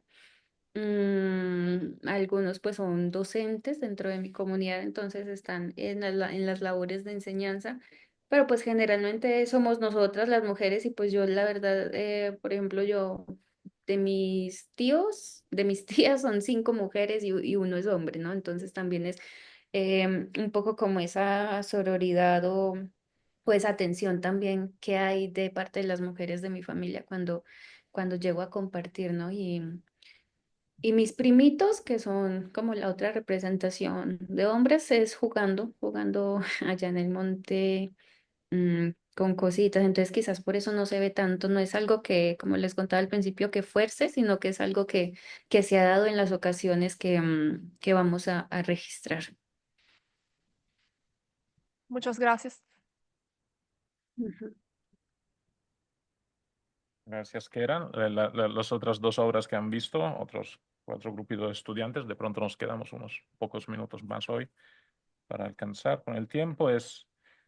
Bueno, diría, una es Baña, Agua, que es más que un documental, es un cortometraje, un intento también de configuración de un mito ancestral. Entonces, no sé si Teresa la vi conectada, Sara y Chiara quieran compartir. Pongo aquí. Y tú lo van encima. Buenos días. Nosotras tenemos una pregunta y también una curiosidad. Cuanto a la pregunta, hay una escena donde una gota de agua parece crear una hoja y todos los chicos quieren atraparla. Y nosotras nos preguntábamos si hay un significado más profundo o si solo se refiere al mito que está contado. Y la curiosidad, queremos saber si el equilibrio entre hombre y naturaleza y entre las personas sigue siendo respetado todavía hoy en la sociedad en Vera. Ok. Respecto a la primera pregunta, se trató de tomarlo como un elemento simbólico de cómo el agua revitaliza, ¿no? Cómo el agua es la que vuelve a dar vida y se supone que ese es el ejemplo con el que ya entienden que esa agua puede volver a, a poner bien al bebé, ¿no? Al niño. Hay algo muy curioso que me llamaba la atención y es que pues por esos gajes de producción que uno no sabe cuando recién está empezando, mm, nosotros, nosotros cogimos una hoja viva, fresca, y al momento de hacer el proceso de postproducción, el de la postproducción nos decía, es que es más fácil cogerla seca, destruida y volverla a poner como en su estado natural con la postproducción y la edición digital. Porque pues eso llamó, o sea, fue como ese pedacito ahí fue un poco complejo de gestionarlo. Entonces yo me ponía a pensar cómo, cómo para el sistema, como para lo digital, es como tan fácil tratar parecer que algo que no tiene vida lo tiene, ¿no? Y pasa también como hoy en día con todo este tecnocrático un poco que hay en las cosas. Entonces, eso es como la historia, no, como es una adaptación, no es fiel, realmente es como ya demasiado pasado de infiel. Hay otras dos versiones que son un poco más, si quieren conocerlas, que son un poco más fieles. Uno se llama La historia del origen del agua, de los compañeros del colectivo Kirincha-Unumua. Y hay otro, ahí son dos, y el otro me olvidé cuál es. Sí, de pronto ahí para que lo apunten y vean como la versión más fiel, este que les cuento es en animación. Y el otro creo que es de unos compañeros de Córdoba en Vera, pero no recuerdo muy bien el título. Entonces es una adaptación que se hizo pues con funciones de que tratara de entenderse algunos aspectos que considero importantes de la historia. Y esa escena particularmente era como, por una, esa demostración de que el agua como líquido revivía cualquier ser natural, ¿no?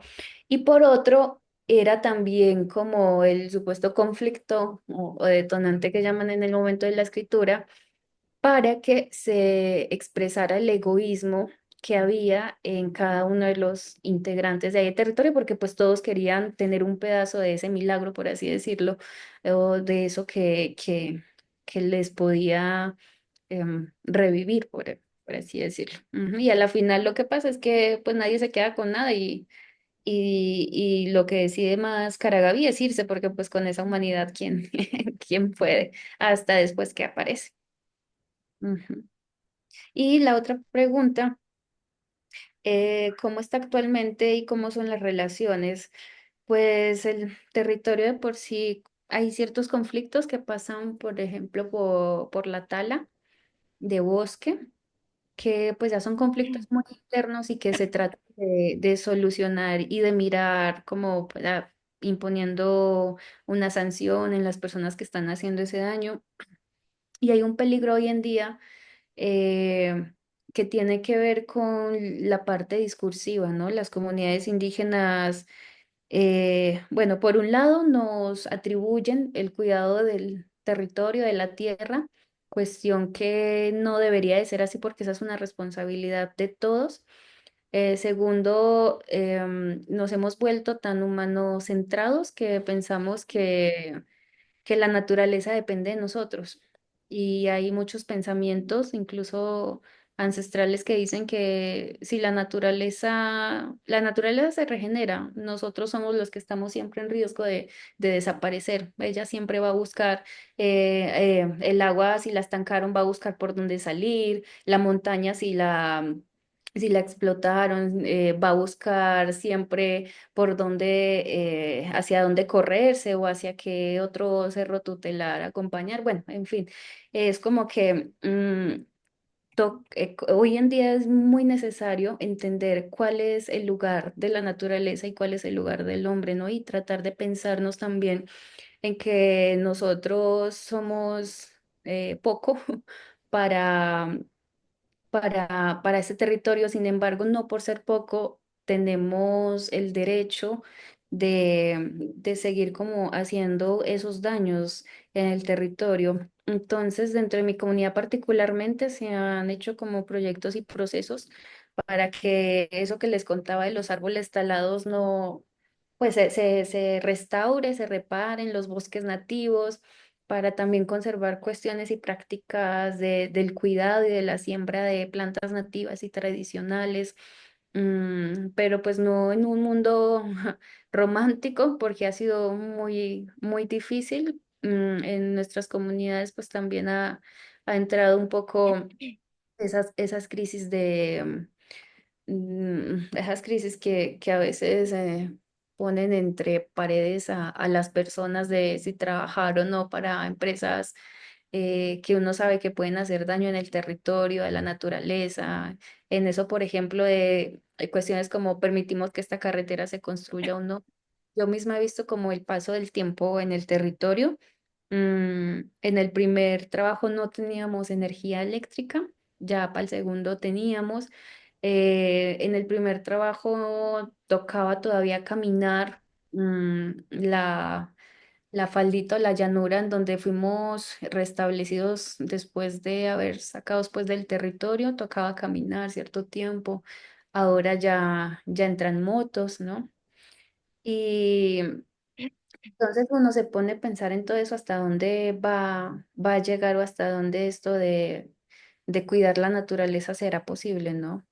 Porque también hay otra condición que creo que es como la que más debe permanecer y es la que, esta que va un poco más por entender cómo la naturaleza me cuida, ¿sí? Entonces creo que eso es también lo que nos hace falta hoy en día, pensar cómo es que la naturaleza me está cuidando y de pronto en ese pensamiento y en esa sensibilidad recíproca, saber un poco cómo hacer también para devolver esas prácticas y esa atención que nos da. Vale, muchas gracias. Gracias, Kiera. Y otro grupo que es el de Gabriele Corrado y Simone, ¿vieron esa película? Que no, no está disponible, no, está aquí, la tenemos en exclusiva.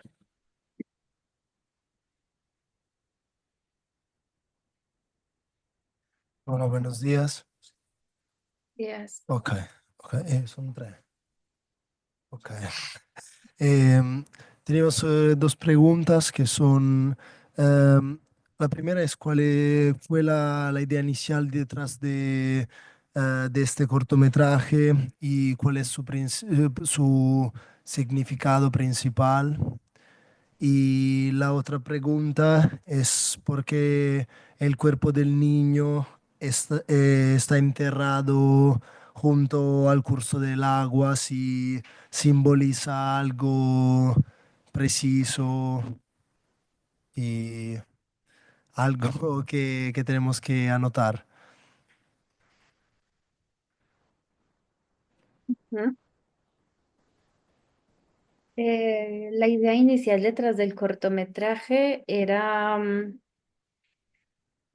primero pues fue en un contexto universitario. En la universidad le dicen a uno presente una idea, somos 23 estudiantes, cada uno lo hace, pues uno juiciosamente trata de hacer toda la preparación de la idea, pero no lo hice con el fin de poderlo grabar, les confieso. No me sentía preparada y además venía de conocer como procesos de documentales con las que había quedado como muy enganchada. Y el hecho de ficcionar algo me parecía que podía carecer un poco más de sensibilidad. Entonces, en el momento ya de llegar a ser, me enfrenté al reto, bueno, si nosotros somos comunidades con diferentes prácticas, particularmente desde el oral, esta es una de las primeras historias que habla del origen del agua. Pensé cómo puede uno hacer para pasar esta historia a un formato como la ficción, porque incluso lo hablamos cuando nos reunimos con el colectivo allá y ellos decían, es que es mucho más fácil, y yo también decía, es mucho más fácil hacerlo en animación porque nos permite explorar un poco más esos paisajes o esas cuestiones de la imaginación que tiene uno cuando le cuentan los relatos orales. Y el reto aquí era cómo corporalizamos esto, cómo lo hacemos performático, cómo tratamos de contar aspectos de esa historia que traten de dejar esa esencia de lo que el agua puede, sí, como esa vitalidad que el agua puede dar en un territorio, en una comunidad, desde el principio del origen de la comunidad en Vera. Entonces, lo que tratábamos más que todo era eso, como de posicionar el agua como un ser importante y vital para el desarrollo de la comunidad. Era también como, era un legado también de Caragaví para que la comunidad prestara atención a este elemento y cómo a la final el agua es también, es tan importante que es capaz, por así decirlo, de permitirse el perdón del mal que los seres humanos, que en este caso era Gensera, había pues cometido, ¿no? Por su egoísmo había provocado la muerte de un niño por no haber contado a tiempo que sabía dónde estaba el agua que lo podía resucitar, pues así decirlo, no resucitar, no, que podía permitirle vivir más, ¿no? Porque lo que estaba pasando era que estaba necesitando de este líquido y como era el integrante más pequeño, pues con mayor urgencia. el cuerpo es enterrado ahí cerca al agua porque si ven en la escena, cuando Gensera se dio cuenta de lo que le pasaba al nene, trató de ir a hacer algo, pero ya era tarde. Ahí en esta escena, ajá, trató de hacer algo y era muy tarde, entonces lo que hizo fue ahí mismo, pues hacer ese proceso de entierro no tiene nada que ver, generalmente, no tiene que ver como con, es una distorsión realmente en nuestra comunidad, porque realmente los entierros en mi comunidad son muy bonitos porque es en el espacio cerca donde están pues las casas, entre las casas, es como que los vivos el cuerpo muerto convive con los cuerpos vivos, se entierra allí en el territorio y es un entierro bajo tierra con las pertenencias que más le gustaban a la persona y como símbolo se dejan son piedras para saber cuál es el espacio de esta persona dentro de la comunidad. Entonces no tiene nada que ver con que así pase en el territorio tal cual está representado en Bania cerca del río, sino que era más como un ejercicio de la argumentación narrativa, como el símbolo de que ella trató de hacer algo y no pudo. Ujú. Gracias. Sí. Gracias nuevamente, Kera. Y el último tema, el último trabajo del cual quisiéramos hablar brevemente en estos últimos minutos tiene que ver con este trabajo que ha sido dirigido por Michele Stella, un director italiano, donde Kera nos ha compartido una visión suya sobre la ciudad de Medellín, o mejor dicho, una visión indígena sobre la ciudad, ¿no? Ya alejándonos del territorio de origen solo físicamente. Y entonces es un trabajo que se llama Perdido en la transición, Lost in Transition en inglés, que cuenta un poco lo que se pierde, ¿no? En estos movimientos y las nuevas miradas que se pueden obtener. Entonces llamaría al grupo de Luca, Giulia, Clara y Andrea para preguntas sobre este trabajo que va a salir pronto acá en la televisión italiana.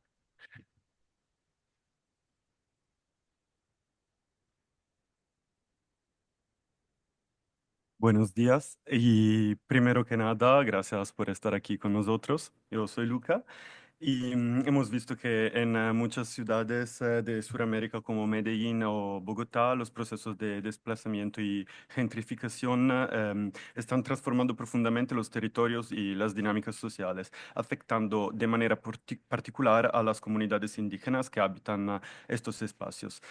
Para las nuevas generaciones, crecer en este contexto plantea desafíos únicos en torno a la identidad, el sentido de pertenencia y la protección del futuro. Entonces quería preguntarle, ¿cómo ves el futuro de los jóvenes indígenas que, como tú, crecen en ciudades atravesadas por estas transformaciones urbanas? Sí, sí, sí. Pero dobbiamo cancelare, sennò finiamo tardi. Y la otra pregunta. Sí. Buenas tardes.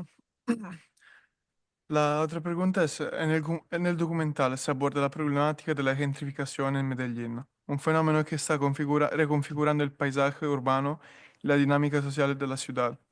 Considerando la historia y la identidad de sus habitantes originales, ¿qué mensaje te gustaría transmitir a los extranjeros que llegan a Medellín sin conocer el impacto de estos procesos en la comunidad local y en la memoria histórica de la ciudad?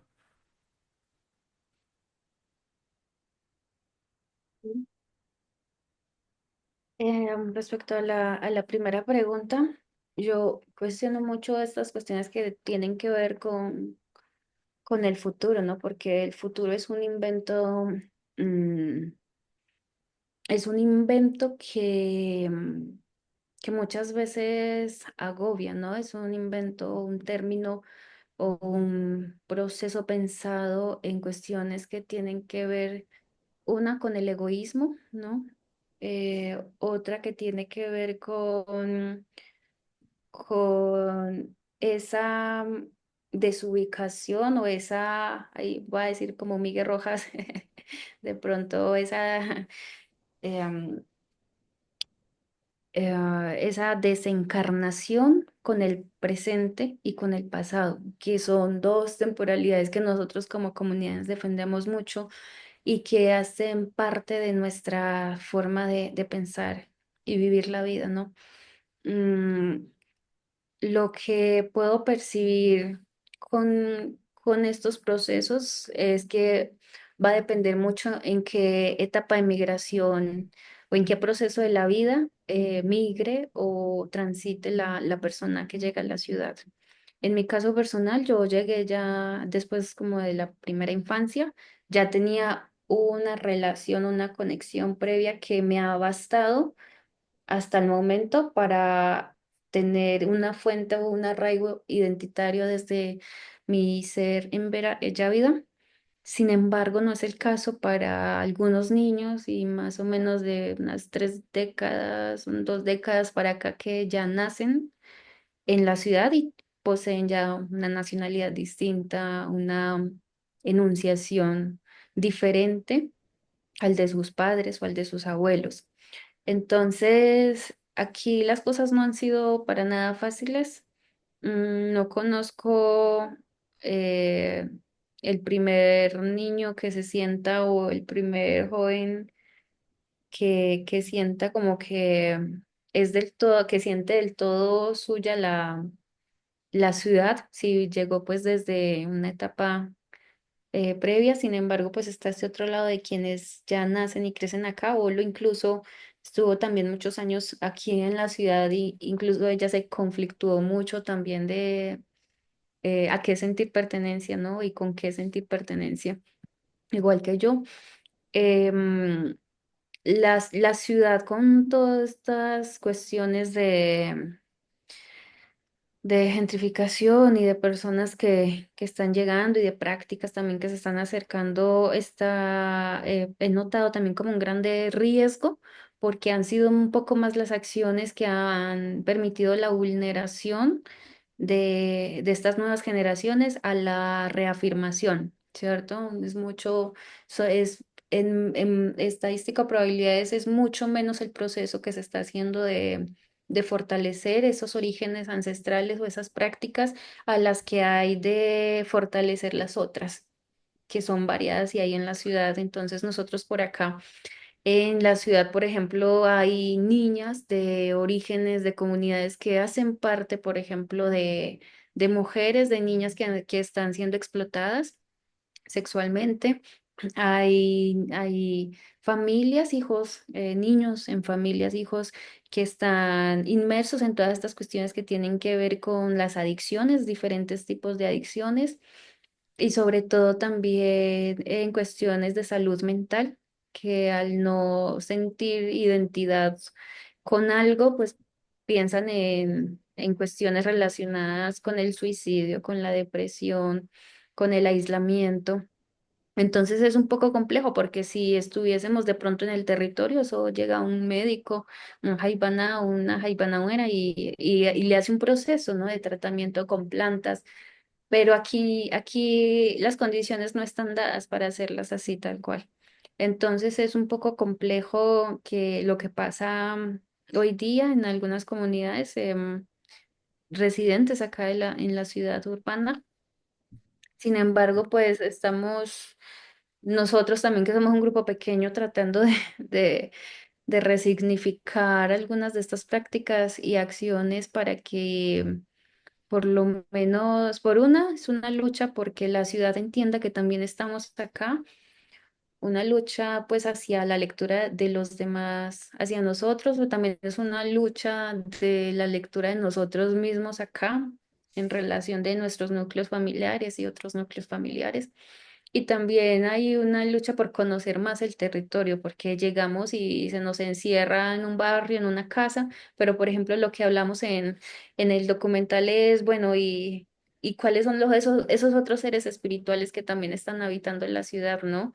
Así como en los territorios hay lugares sagrados y que son reconocibles y que hacen parte como de prácticas, acá en la ciudad estamos en ese proceso de reconectarlo también y que es necesario, porque la espiritualidad no es algo que se da solamente en un territorio de origen, en una selva, una montaña, pero pues toca también hacerlo con mucho respeto y sentirlo también desde la sensibilidad y averiguar también cuáles son esos guardianes a los que podemos de pronto acudir aquí en este territorio. Entonces, es un poco desde allí y qué le digo a las personas extranjeras que pues es que el mundo hoy en día es más amplio y abierto en algunas cuestiones que antes, ¿no?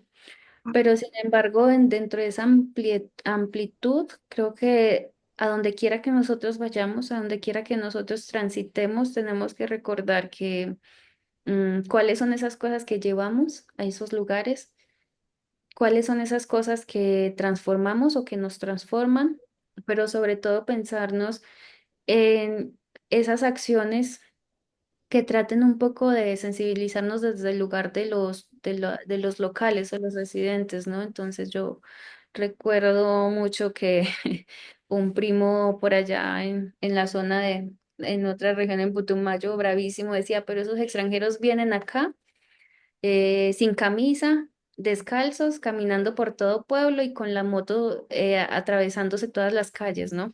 Entonces es también como que tenemos, siempre que llegamos a un lugar, tenemos que pensar en qué zona estamos, ¿no? Y desde qué posición nos vamos a estar. Yo creo que siempre es importante pensar en incomodar lo menos posible, el contexto en el que está.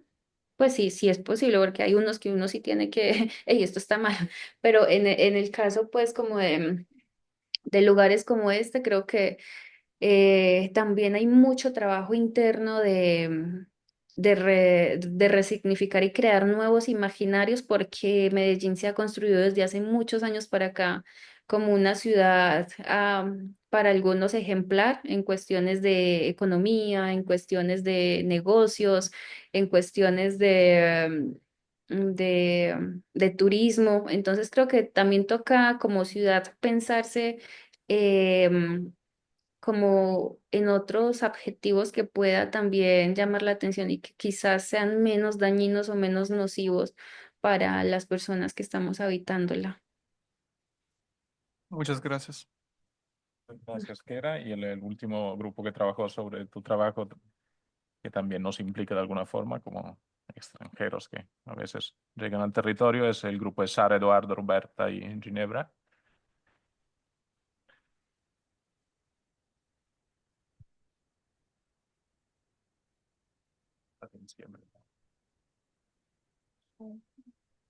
Hola, buenas tardes.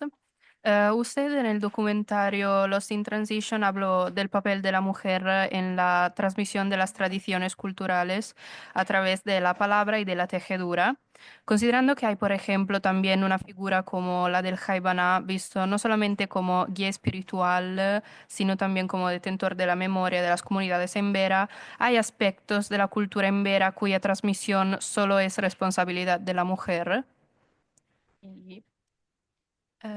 Buenas tardes. Y también queríamos preguntarle, sí, porque usted habló de la condición de apatía que vio en la ciudad y en el específico quedamos impresionados por su frase, la gente no ve, no entiende y no cree.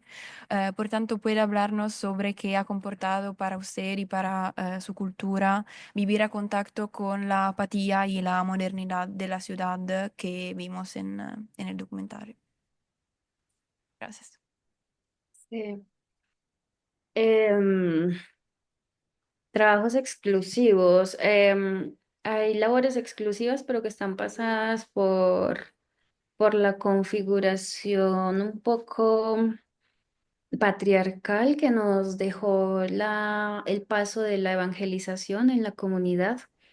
Entonces, esas prácticas como las de oficio, que son pues como reflejo de ya todo un sistema que llegó desde hace siglos atrás y que nos lo dejaron y para nosotros en estos momentos como desbloquearnos de nuestra narrativa a partir de allí es difícil, es muy difícil encontrar qué había antes, ¿no? Cómo funcionaban las cosas antes.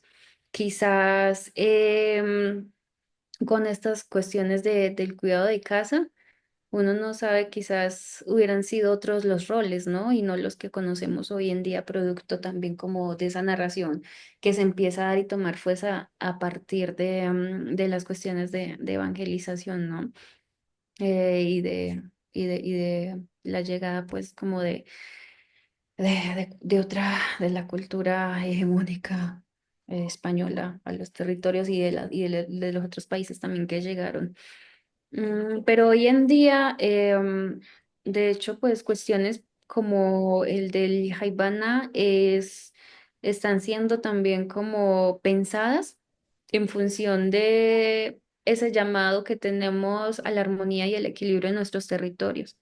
Esta es una práctica que se nos había dicho que era de hombres culturalmente por mucho tiempo y que desconocía las labores de la mujer, ¿sí? Porque la mujer también es médica tradicional, también es médica sabedora de plantas, incluso pues hoy en día por lo menos las mujeres, yo no conozco por lo menos en mi comunidad un hombre partero, pero yo sé que sí hay hombres parteros, sobre todo en comunidades afro, ¿sí? Entonces, que yo pueda como identificar algo particular. De pronto sí hay como una actividad dentro de nuestra práctica ritualística que tiene que ver con la ceremonia del primer ciclo menstrual para las niñas. Allí, cerca de las niñas, en ese proceso solamente pueden estar las mujeres. Yo pensaría que de pronto así recordando algo rápido sería como es ese paso un poco ceremonial de mujer entre mujeres cuidándose en como esa transición corporal.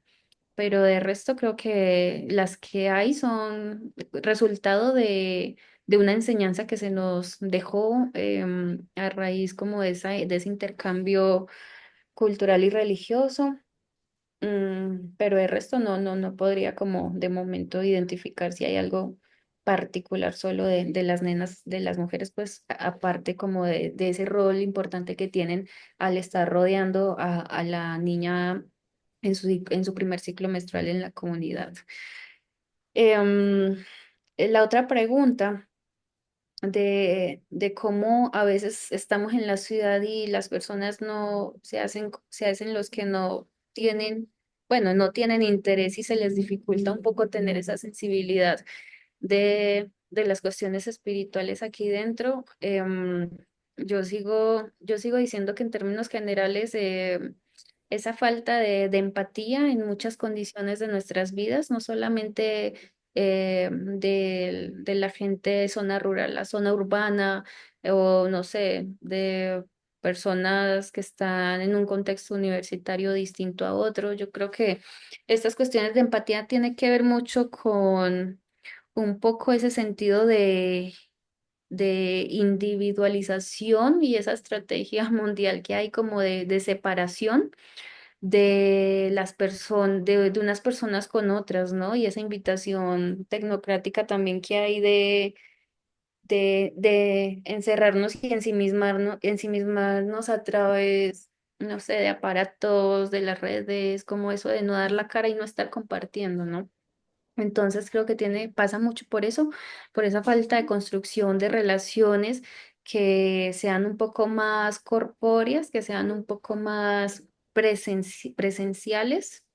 Mm, y también falta que hay tantas cosas en que creer en este mundo y muchas personas creen en tantas cosas que ya no les da para creer en una más y al contrario, otras que no creen en nada y no quieren tampoco como em, confiar algo, ¿no?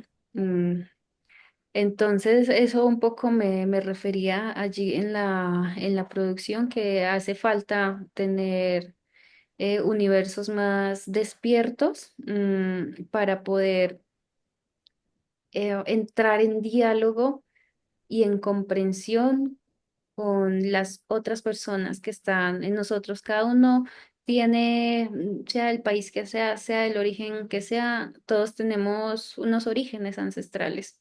Lo que pasa es que unos los tenemos más claros que otros. pero el llamado es a buscar, bueno, y mis abuelos, ¿qué hay de mis abuelos? ¿Qué hay de mis tatarabuelos? ¿Qué hay de este barrio que vivo? ¿Cómo era antes? Entonces, creo que es importante y ese es el llamado también desde el pensamiento de nuestras comunidades, estar mirando. Hace poquito hablé con un abuelo y me decía que dentro del pensamiento no indígena, esa construcción del futuro es un poco pasado por un poco mediado por la pregunta de ¿y ahora qué voy a realizar? ¿Y ahora qué voy a realizar? ¿Cierto? ¿Ahora qué voy a hacer? Es como ese agobio, esa angustia por el mañana, ¿no? Y en cambio en nuestras comunidades es ¿y ahora qué voy a recordar? Siempre ese llamado, ¿qué recuerdo, qué recuerdo, qué recuerdo? Porque ese es como el punto de partida y de construcción de nuestras vidas diarias. Muchas gracias. Ujú. Muchas gracias, Kera, y a todas las y los estudiantes que estuvieron involucrados. Teníamos pensado un momento final de diálogo, pero excedimos un poco el tiempo y casi nos están encerrando en la universidad, entonces tenemos que salir pronto. Entonces, pero antes de despedirnos nuevamente, agradecer profundamente a Oluwaili Green, a Kera Tuma, de verdad, ante todo por el tiempo que se tomaron para las y los estudiantes. Y pues espero que haya oportunidades para seguir colaborando, que se puedan conocer un día, que puedan estar también aquí en vivo, de pronto en algún festival de cine donde podamos invitarlas. Y otra vez también agradecerles por todo su trabajo y nada, a saludarlas también por parte de todo el grupo que está aquí. Gracias, Simone, por la invitación, a Laura, a todos. Pues nosotras contentas de compartir un poco de la palabra y de nuestra experiencia, esperando también que esto influya en los trabajos que ustedes hacen y en las formas en que ustedes piensan y escriben y investigan, en lo que se les vaya ocurriendo. Es muy importante como que dentro de la memoria que tenemos, hacer conciencia de las otras memorias también, ¿no? Tratando siempre de hablar desde el respeto y desde el corazón, un poco pensándolo, sí, yo creo que el espacio en el que ustedes están y en el que estamos, porque pues nosotras también estamos en condición de estudio, es vital porque creo que se nos vienen unos muchachos y unos jóvenes que si no les seguimos transmitiendo este tipo de conocimientos, no, no vamos a tener, los vamos a tener muertos en vida, por así decir. Vamos. Ay, gracias. Sí, Olo, gracias. gracias. Ujú. No, gracias a ti, Simone, por invitarnos. Como dijo Mile, es aperturar también esas epistemologías de las que hablamos en la academia. No solamente hay una hegemónica, sino que tenemos varias, muchos conocimientos ancestrales, las cuales ustedes están teniendo oportunidad de poder conocerlas, ¿cierto?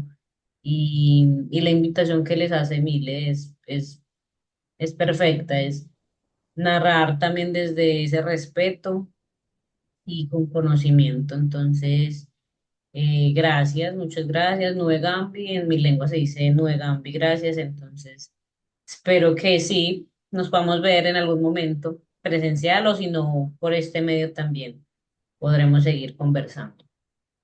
Muchas gracias, Ole, Kera. Chao. Chao, Simone. Chao, Chao. Simone. Saluden con un aplauso desde acá. Abrazo grande. Por allá nos vemos. Chao, chao.